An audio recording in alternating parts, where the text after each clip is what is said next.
नमस्कार विद्यार्थी मित्रांनो, मी हिम्मत पाटील सर. गेल्या काही दिवसापासून हजारो विद्यार्थ्यांच्या मनामध्ये एकच प्रश्न निर्माण झालाय की हा जो मंत्रिमंडळाचा आरक्षणासंदर्भात निर्णय झालेला आहे तो नेमका निर्णय काय आहे, याचा इफेक्ट पोलीस भरतीच्या विद्यार्थ्यांवरती काय होईल, याचा इफेक्ट सरळ सेवेवरती काय होईल व MPSC वरती काय होईल हे सविस्तर आज आपण बघायचं. याचा फायदा महिलांच्या मेरिटवरती होणार का, ओपनचं मेरिट कमी येणार का, कास्टच्या विद्यार्थ्यांच्या मेरिटवरती होणार का, कास्टचा विद्यार्थी ओपन मध्ये जाणार का नाही, कोणता विद्यार्थी ओपन मध्ये जाईल, कोणता विद्यार्थी कास्ट मध्येच राहील, हे सविस्तर आपण पाहणार आहोत. बघा ह्या ठिकाणी दिलंय काय, पहिला तुम्हाला हे निर्णय किंवा काय असतं काय सांगतो. सामान्य प्रशासन विभाग एक निर्णय घेत असतं, त्या निर्णयाला त्यानंतर मंत्रिमंडळामध्ये मांडलं जातं. मंत्रिमंडळाची जर मंजुरी मिळाली तर त्यावरती एक परिपत्रक निघतं, त्या परिपत्रकामध्ये सविस्तर माहिती दिली जाते. तर बघा सामान्य प्रशासन विभागाचा निर्णय होता आणि त्याला मंत्रिमंडळाची मंजुरी मिळालेली आहे. तर निर्णय काय होता की ज्या विद्यार्थ्यांनी आपल्या आरक्षणाचा लाभ घेऊन वय किंवा शैक्षणिक पात्रता किंवा अनुभव किंवा परीक्षेला बसण्याची संधी यामध्ये लाभ घेतलेला आहे त्या विद्यार्थ्यांना ओपनची सीट मिळणार नाही असं त्यांचं मत आहे. ठीक आहे, हे सविस्तर पाहू आपण पुढं की याचा काय इफेक्ट होतो. ते पूर्वी काय होतं बघा की उदाहरणार्थ 20 जागा ओपनच्या आहेत, NTच्या 10 आहेत, SCच्या 10 आहेत, हे उदाहरणार्थ मी घेतलेलं आहे.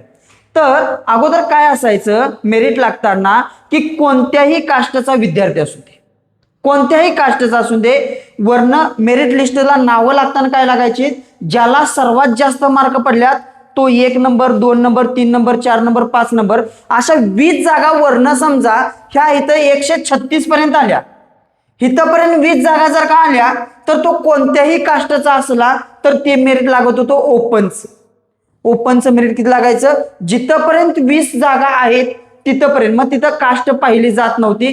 तो SCचा मुलगा जरी असेल तरी त्याला ओपनची जागा, तो NTचा असेल तरीही ओपनची जागा, किंवा कोणत्याही कास्टचा SCBCचा असेल तरी सुद्धा ओपनची जागा, या पद्धतीनं ओपनचं मेरिट लागत होतं. आणि त्याच्या खाली काय व्हायचं, त्याच्या खाली जे मेरिट लागत होते, आता समजा या ठिकाणी NTच्या जागा 10 जागा आहेत आणि ह्या ठिकाणी लागला 135च्या समजा NTची 5 मुलं आहेत, त्यानंतर समजा 134ची 10 मुलं NTची आहेत, झालीत किती 15, आणि परत समजा 133ची 10 मुलं आहेत NTची. तर काय व्हायचं, ह्या 5 जागा, ह्या 10 जागा आणि ह्यातल्या 5 घ्यायच्या, इथं वयानुसार प्राधान्य दिलं जात होतं. म्हणजे मेरिट काय लागत होतं परत नाही NTचं 133च्या आसपास. लक्षात आलं. जर NTचा मुलगा जर समजा त्याला 141 मार्क पडलेले जर का असतील पूर्वी अगोदर, तर तो डायरेक्ट कुठे जायचा, ओपन मध्ये जायचा, त्यानं ओपनची जागा घेतलेली असायची. त्याच्यामुळं सर्वच कास्टचं काय होतं की सर्वच कास्टमध्ये व्हायचं असं, त्यामुळे सर्व कास्टचं मेरिट काय होतं, कमी लागत होतं. मात्र आता झालंय काय, ज्यांनी वयाचा फायदा घेतलाय, म्हणजेच पोलीस भरतीला ओपनचं वय समजा 28 आहे, पोलीस भरतीला ओपनचं वय किती आहे, 28 वर्ष आहे. जर NTचा मुलगा, बघा नीट समजून घ्या, जर NT कास्टचा, उदाहरणार्थ मी सांगायला लागलोय, जर NT कास्टचा मुलगा त्याला पडल्यात मार्क 141, अशी 2 मुलं आहेत, किती 2 मुलं धरा, NT कास्टची 2 मुलं आहेत की ज्यांना 141 मार्क पडल्यात, 141 आणि 141. ओके, एका मुलाचं वय 25 वर्ष आहे आणि एका मुलाचं वय 30 वर्ष आहे.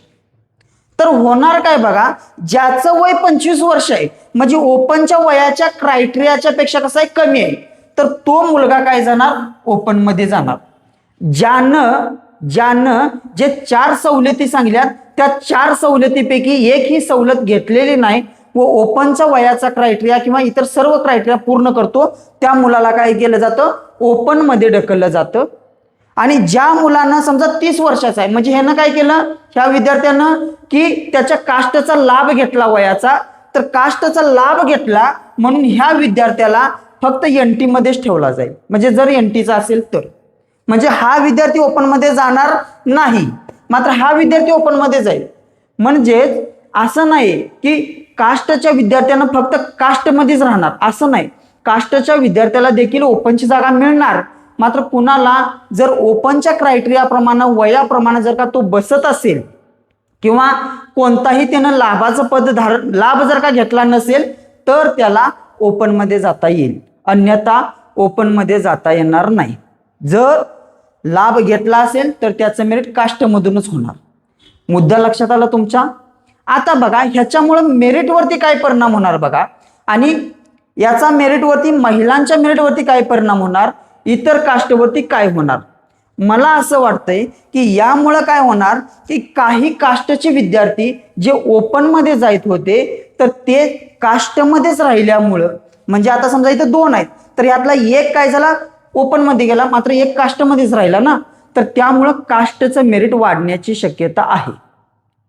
कारण इथंपर्यंत मार्कवाली सगळी ओपनमध्ये गेली होती. आता एनटीची मुलं जर का 20 जर का घ्यायची आहेत आपल्याला आपण पकडलं तर समजा 4 मुलं जर का ओपनमध्ये जर का गेली असतील तर ती 4 मुलं ज्यांनी वयाचा फायदा घेतलेला अशी जर का असतील तर ती कास्टमध्येच राहणार आहेत. त्यामुळं कास्टचं मेरिट वाढू शकतं.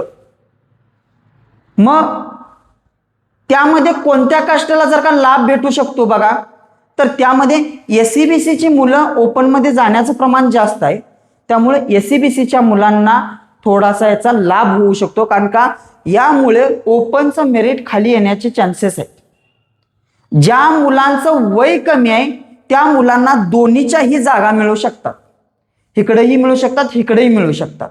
हे मी पोलीस भरतीचं सांगतोय किंवा सरळ सेवेचं सांगतोय. ज्यांनी ज्या 4 सवलती सांगितल्या त्या 4 सवलतीपैकी कोणतीही एकही सवलत घेतलेली नाही त्यांच्यासाठी हा नियम आहे, म्हणजे त्या परीक्षेपुरता. लक्षात आलं तुम्हाला हा मुद्दा.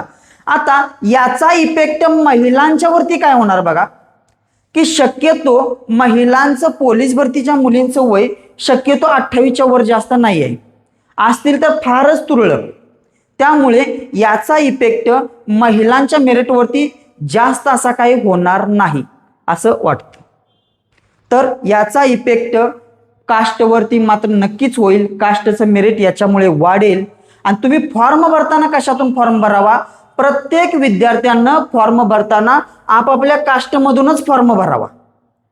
मग त्याचं वय जास्त असू दे वय कमी असू दे, जर कास्टचा लाभ असेल तर कास्टमधूनच फॉर्म भरावा. जर त्या विद्यार्थ्यांना लाभ घेतला नसेल तर त्याला ओपनची देखील शीट मिळते. मुद्दा लक्षात आला मित्रांनो. तसेच एमपीएससी मध्ये काही पोस्ट अशा आहेत की ज्यामध्ये ओपनच्या विद्यार्थ्याला जर उदाहरणार्थ 7 वर्षाचा अनुभव लागत असेल तर कास्टचा विद्यार्थी 4 वर्षाच्या अनुभवामध्ये देखील त्या पोस्टसाठी पात्र असतो.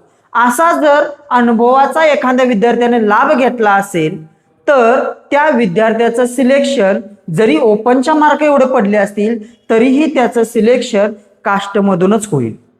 त्याचबरोबर जर शैक्षणिक पात्रता याचा देखील लाभ घेतला असेल, म्हणजे की उदाहरणार्थ एखाद्या पदासाठी विशेष शैक्षणिक पात्रता असते तर ती पात्रता शैक्षणिक पात्रता धारण करणे गरजेचे असते, तर त्यासाठी कास्टच्या विद्यार्थ्यांना त्यामधून सवलत दिली जाते.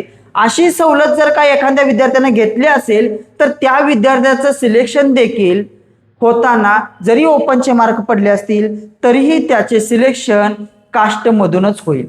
अशा प्रकारे जर ह्या 4ही प्रकारचे किंवा संधी जर उदाहरणार्थ एखाद्या पदासाठी 3 संधी ओपनसाठी असतील आणि जर कास्टच्या विद्यार्थ्यासाठी 5 संधी असतील तर त्या विद्यार्थ्यांना जर 5व्या संधीचा लाभ घेऊन 5व्या संधीमध्ये ओपन इतके मार्क जर का पाडले असतील तर त्यानं संधीचा लाभ घेतलाय म्हणून त्याचे सिलेक्शन होताना कास्टच्या लिस्टमधून होईल, ओपनच्या लिस्टमधून होणार नाही, कारण त्यानं संधीचा लाभ घेतलाय. या प्रकारे जर का मी सांगितलेल्या जर 4 संधीचा लाभ घेतला असेल, 4 पैकी कोणत्याही संधीचा लाभ घेतला असेल तर त्या विद्यार्थ्याचे सिलेक्शन होताना कास्टच्या यादीतून होईल, त्याचं ओपन मधून होणार नाही. आणि जर संधीचा लाभ घेतला नसेल तर त्याचं सिलेक्शन ओपन मधून होईल.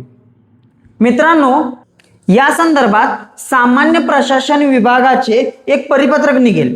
त्या परिपत्रकमध्ये हा नियम कधीपासून अंमलात येईल, याची अंमलबजावणी कोणत्या प्रकारे होईल हे सविस्तर सांगितलं जाईल. आपणास या संदर्भात अन्य काही माहिती हवी असेल तर आपल्या व्हिडिओला लाईक करा, सबस्क्राईब करा, बेल आयकॉनला अवश्य प्रेस करा व तुमचे मत कमेंट बॉक्समध्ये अवश्य कमेंट करा. तुम्हाला या संदर्भात अन्य माहिती पुढील व्हिडिओमध्ये दिली जाईल. धन्यवाद.